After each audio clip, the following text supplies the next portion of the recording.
हिंद दोस्तों, आप सभी का स्वागत है आपके अपने एबीसी कोचिंग यूट्यूब चैनल में। आप लोग कैसे हैं? आशा है कि स्वस्थ और मस्त होंगे। इस वीडियो में क्लास 10 सब्जेक्ट सोशल साइंस यानी सामाजिक विज्ञान के most important VBI viral objective question देखने वाले हैं, जो कि आपकी बोर्ड परीक्षा के लिए काफ़ी इंपॉर्टेंट है। दोस्तों, अगर इस बार भी आपको ऑब्जेक्टिव में 40 में से 40 अंक आपको लाना है तो इस वीडियो में बताए गए सभी क्वेश्चन को आप अपने कॉपी में नोट करते हुए इसको अच्छे से रट लीजिएगा। परीक्षा देने से पहले इसको अच्छे से जो है रिवीजन कर लीजिएगा। अब जितना रिवीजन हो सके उतना आप लोग जल्द से जल्द कर लीजिएगा, क्योंकि इसी में से जो है आपकी बोर्ड की परीक्षा में कई सारे क्वेश्चन जो है पूछे जाएंगे। दोस्तों, यह वीडियो जो है ना आप लोगों का पार्ट 2 है। पार्ट 1 में मैंने जो है 40 ऑब्जेक्टिव क्वेश्चन बताया था, और इस वीडियो में जो है फिर से मैं 40 क्वेश्चन लेकर आ चुका हूँ। 40 ऑब्जेक्टिव क्वेश्चन जो कि वायरल है, रिपीटेड है और बार बार एग्जाम में पूछा जाता है, और इसमें से कई क्वेश्चन जो है आपकी डायरेक्ट बोर्ड परीक्षा में देखने को मिलने वाला है। इसलिए आप लोग अंत तक बने रहेंगे, इसको कॉपी में नोट करते हुए इसको अच्छे से रिवीजन कर लीजिएगा। और जिन बच्चों को इनका पीडीएफ चाहिए, मुझे जो है व्हाट्सएप पर जो है मैसेज कर दीजिएगा कि सर पीडीएफ चाहिए। तो ये क्योंकि यह जो पीडीएफ है ना, ये पेड पीडीएफ है, आपको कितना रुपया लगेगा वो जो है व्हाट्सएप में मैं आप लोगों को क्लियर करके बता दूंगा। ठीक है, तो चलिए दोस्तों, आगे बढ़ने से पहले आप सभी से रिक्वेस्ट है कि आप इस वीडियो को अभी तक लाइक नहीं किए तो वीडियो को लाइक करने के साथ साथ अपने सभी दोस्तों के साथ शेयर करेंगे, और चैनल पर पहली बार आए हैं तो चैनल को सब्सक्राइब करने के साथ बेल आइकन को प्रेस जरूर कर लीजिएगा। चलिए दोस्तों, देखिए यहाँ पे पहला प्रश्न जो है 41 नंबर यहाँ पे दी गई है, जिसमें पहला प्रश्न दिया गया है कि पहले तुम मनुष्य हो, उसके बाद किसी देश के नागरिक या अन्य उच्च या कथन जो है किसका है? तो यह कथन जो है किसका है? रूसो का है। ठीक है, अगला प्रश्न 42 नंबर दिया गया, टूटी हुई बेड़ियां, मसाज, तलवार, उगता सूरज आदि प्रतीक क्या कहलाते हैं? तो यह जो है रूपक कहलाते हैं। ठीक है, अगला प्रश्न 43 नंबर दिया गया है कि खिलाफत आंदोलन के प्रमुख नेता कौन थे? तो इसका आंसर हो जाएगा मौलाना मोहम्मद अली और मौलाना शौकत अली। अगला 44 नंबर है कि असहयोग आंदोलन के दौरान अवध में किसानों के आंदोलन का नेतृत्व किसने किया? तो इसका आंसर हो जाएगा बाबा रामचंद्र। ठीक है, अगला प्रश्न देखिए यहाँ पे 45 नंबर दिया गया है कि किस संस्थाओं को ब्रिटेन वुड्स की जुड़वा संतान भी कहा जाता है? तो इसका आंसर हो जाएगा दोस्तों विश्व बैंक और IMF को जो है ब्रिटेन वुड्स की जुड़वा संतानें कही जाती है। इसको आप लोग अच्छे से जो है ना रट लीजिएगा। अगला प्रश्न जो है 46 नंबर दिया गया है कि 1890 के दशक में अमेरिका के मवेशियों में कौन सी बीमारी बहुत ही तेजी से फैल गई? तो इसका आंसर हो जाएगा रेडर पेस्ट। ठीक है, याद रखेंगे रीडर पेस्ट। और रीडर पेस्ट क्या है? ये आपका जो है सब्जेक्टिव एग्जाम में जो है प्रश्न दिए जाएंगे, तो उसको भी आप लोग अच्छे से रट लीजिएगा। सब्जेक्टिव का भी वीडियो आने वाला है। तो देखिए दोस्तों, 47 नंबर क्वेश्चन दिया गया कि इस मशीन के आने से बुनकरों को बड़े करघे चलाने और चौड़े अरज का कपड़ा बनाने में मदद मिली। तो कैसे हुआ? तो इसका आंसर हो जाएगा फ्लाई शटल्स के माध्यम से। ठीक है, तो ऑप्शन तो नहीं है, तो इसका डायरेक्ट आपको याद रख लेना है। ठीक है, आपके एग्जाम में ऑप्शंस दिया जाएगा तो आपको याद रखे, ये याद रहेगा ना, तो आप ऑप्शन में डायरेक्ट जो है लगा दीजिएगा, टिक लगा दीजिएगा। देखिए 48 नंबर सवाल दिया गया है कि सूती कपड़ा मिल की रूपरेखा किसने बनाई? तो इसका आंसर हो जाएगा रिचर्ड आर्कराइट। ठीक है, तो अगला प्रश्न 49 नंबर है कि वर्नाक्यूलर प्रेस एक्ट कब लागू किया गया? तो इसका आंसर हो जाएगा 1878 ईस्वी। अगला है मार्टिन लूथर कौन था? इसका आंसर हो जाएगा धर्म सुधारक था। 51 नंबर है कि बंगार और खादर किस मिट्टी के प्रकार है? तो इसका आंसर याद रखना है जलोढ़ मिट्टी के प्रकार है। ठीक है, या जलोढ़ मिट्टी कह सकते हैं या काली मिट्टी कह सकते हैं। ठीक है, 52 नंबर सवाल दिया गया है कि भूमि निम्नीकरण में किसकी भूमिका होती है? तो इसका आंसर हो जाएगा वानों को काटना, अति पशु चरण और खनन जो है, ये तीन क्या है? भूमि निम्नीकरण की भूमिका निभाती है। ठीक है, अगला प्रश्न 53 नंबर है कि भारत में प्रोजेक्ट टाइगर की शुरुआत कब हुई? तो याद रखना है 1973 ईस्वी को। अगला प्रश्न है 54 नंबर कि किस क्षेत्र में लोग सिंचाई के लिए गुण अथवा कुल का निर्माण करते हैं? तो इसका आंसर हो जाएगा पश्चिमी हिमालय। ठीक है, 55 नंबर सवाल दिया गया है कि एक फलीदार फसल के उदाहरण है। तो एक फलीदार फसल के उदाहरण क्या हो जाएगा? दाल हो जाएगा, जिसको हम लोग यहाँ पे दालें आपको बताना है। ठीक है, याद रहना होगा दोस्तों कि ये जितने भी दलहन है ना, वो एक फसली पौधे हैं। ठीक है,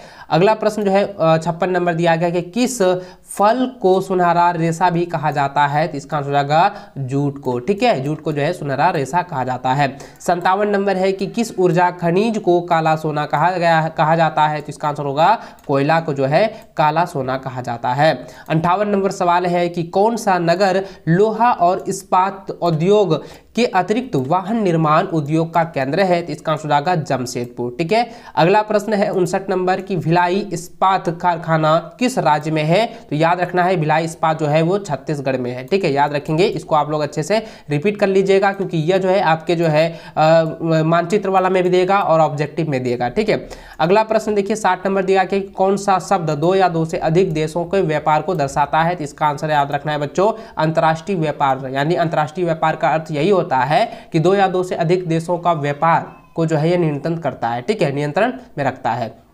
61 नंबर सवाल है कि बेल्जियम में 10 भाषा बोलने वालों की आबादी कितनी प्रतिशत है, तो इसका आंसर आएगा 59%। ठीक है, अगला सवाल 62 नंबर है कि जब केंद्र और राज्य सरकारों से सत्ता लेकर स्थानीय सरकारों को दे दी जाती है तो उसे कहते हैं, उसे जो है विकेंद्रीकरण कहते हैं। याद रखेंगे, विकेंद्रीकरण कहते हैं। 63 नंबर सवाल है कि किस आंदोलन का नेतृत्व मार्टिन लूथर ने किया था, तो इसका आंसर जाएगा नागरिक अधिकार आंदोलन का नेतृत्व किया था। अगला सवाल है 64 नंबर की सन 2011 की जनसंख्या के अनुसार देश में शिक्षित महिलाएं हैं, तो इसका आंसर हो जाएगा दोस्तों 65.4% जो है देश में शिक्षित महिलाएं हैं 2011 के जनसंख्या के अनुसार। ठीक है, अगला प्रश्न जो है 65 नंबर दिया गया है कि श्रीलंका में सुमेलित नहीं है, तो श्रीलंका में क्या है संघात्मक शासन प्रणाली सुमेलित नहीं है। ठीक है, याद रखेंगे। अगला प्रश्न 66 नंबर है कि वह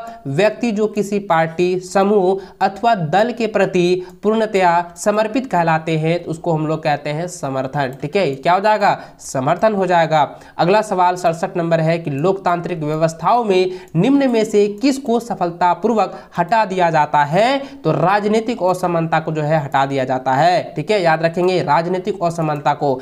अगला प्रश्न है 68 नंबर की एक अलोकतांत्रिक, ठीक है, यानी कहता है एक अलोकतांत्रिक सरकार, यानी कि जहां पर जो है लोकतंत्र सरकार नहीं है, ठीक है, वहां पर जो है लोकतंत्र में बदलने की चुनौती जो है किस प्रकार की चुनौतियां हैं, तो दोस्तों इसका आंसर हो जाएगा बुनियादी आधार बनाने की चुनौतियां हैं। ठीक है, इसको आप लोग याद कर लीजिए, कॉपी में नोट कर लीजिए क्योंकि एग्जाम में आने वाला है। अगला प्रश्न देखिए 69 नंबर दिया है कि अधिवेश विषयों पर कानून बनाने का अधिकार किसके पास है, तो इसका आंसर जाएगा संसद के पास है। ठीक है, अगला प्रश्न 70 नंबर है कि कौन सा सार्वभौम प्रकृति का आंदोलन नहीं है, तो इसका आंसर जाएगा नर्मदा बचाओ आंदोलन जो है ये सार्वभौम प्रकृति का आंदोलन नहीं है। अगला प्रश्न 71 नंबर है कि किसी देश की राष्ट्रीय आय को उसकी कुल जनसंख्या से भाग देने पर प्राप्त होता है, तो यह जो है प्राप्त होता है क्या होता है प्रति व्यक्ति आय। ठीक है, याद रखेंगे प्रति व्यक्ति आय प्राप्त होती है। अगला प्रश्न है कि देशों के विकास की तुलना करने का सबसे महत्वपूर्ण आधार क्या है, तो यह जो है औसत आय है। ठीक है, इसका आंसर क्या हो जाएगा औसत आय। अगला सवाल 73 नंबर दिया गया है कि राष्ट्रीय ग्रामीण रोजगार आश्वासन, यानी कि यहाँ पे आश्वासन के बदले आपके एग्जाम में ये गारंटी भी दिया जाएगा। ठीक है, यानी कि राष्ट्रीय ग्रामीण रोजगार गारंटी अधिनियम किस वर्ष जो है लागू किया गया था, तो दोस्तों 2005 को जो है यह लागू किया था। ठीक है, याद रखेंगे, यानी जिसको हम लोग मनरेगा कहते हैं। ठीक है, मनरेगा कहते हैं। ठीक है, या महात्मा गांधी रोजगार कहते हैं, ये जो है 2005 में जो है लागू की गई थी। अगला सवाल जो है 74 नंबर है कि भंडारण को किस क्षेत्र में शामिल किया जाता है, तो भंडारण को जो है तृतीय क्षेत्र में शामिल किया जाता है। और बच्चों आपको याद रखना है तृतीय क्षेत्र को ही सेवा का क्षेत्र कहा जाता है। ठीक है, अगला प्रश्न देखिए 75 नंबर है कि किसी विनिमय प्रणाली में अवश्य कथाओं का दोहरा संयोग होना अनिवार्य विशिष्टता है, तो इसका आंसर आएगा वस्तु विनिमय प्रणाली। ठीक है, अगला प्रश्न है 76 नंबर कि भारत में करेंसी नोट कौन जारी करता है, तो इसका आंसर आएगा रिजर्व बैंक ऑफ इंडिया जो है जारी करती है, रिजर्व बैंक ऑफ इंडिया। इसको आप लोग अच्छे से जो है याद कर लीजिए। अगला सवाल 77 नंबर है कि सरकार द्वारा अवरोधों अथवा प्रतिबंधों को हटाने की प्रक्रिया को क्या कहते हैं, तो उसको हम लोग कहते हैं उदारीकरण। ठीक है, उदारीकरण कहते हैं। अगला सवाल 78 नंबर दिया गया है कि घरेलू बाजार में बहुराष्ट्रीय कंपनियों का प्रवेश किन के लिए हानिकारक हो सकती है, तो इसका आंसर हो जाएगा सभी छोटे पैमानों के उत्पादक के योग में जो है जो आते हैं उसके लिए जो है ये हानिकारक होते हैं। तो इसको आप लोग जो है नोट करके याद कर लीजिए। अगला सवाल है कि एक मार्ग की स्थिति में लागू होता है, तो एक मार्ग जो है कृषि उत्पाद, ठीक है, कृषि उत्पाद की स्थिति में जो है लागू होता है। तो इसका आंसर क्या हो जाएगा, कृषि उत्पाद हो जाएगा। अगला सवाल जो दिया गया है कि वह संगठन की अंतर्राष्ट्रीय स्तर पर उत्पादों के मानक तय करता है उसे कहा जाता है, उसे जो है ISO कहा जाता है। यानी दोस्तों आपने देखा होगा कि कोई भी उत्पादक होते हैं या कोई भी उत्पाद है उस पर क्या होता है, IOS का जो है मुहर लगा होता है, वही जो है मानक तय करता है। ठीक है, तो ये IOS इसको आप लोग अच्छे से याद कर लेंगे। इस वीडियो में मैंने जो है आपको 40 क्वेश्चन बताए हैं और आने वाले वीडियो में भी 40 क्वेश्चन आपका आने वाला है जो कि इंपॉर्टेंट है। लगभग 2-3 वीडियो आप लोगों का आने वाला है जो कि एग्जैक्ट जो है आपका एग्जाम में प्रश्न पूछा जाता है और इसी से आपका जो है ये जो आपका 4 से 5 वीडियो आने वाला ऑब्जेक्टिव वाला, इसी में से जो है आपका 100% जो है ऑब्जेक्टिव से जो है आपका 40 में 40 दिलाने वाला है। तो इसको आप लोग अच्छे से तैयार कर लीजिएगा। अगर आप इसका PDF पाना चाहते हैं, अगर आपको PDF चाहिए तो मुझे जो है व्हाट्सएप पर मैसेज कीजिएगा। ठीक है, व्हाट्सएप ग्रुप का लिंक जो है डिस्क्रिप्शन में दिया गया है, वहां जाइए, ग्रुप में जो है ज्वाइन कीजिए और मुझे मैसेज कीजिएगा सर मुझे जो है इसका PDF चाहिए, तो मैं बता दूंगा इसको जो है कितना रुपया लगेगा, क्योंकि ये जो PDF है वो पेड PDF है। ठीक है, चलिए दोस्तों इस वीडियो में बस इतना ही।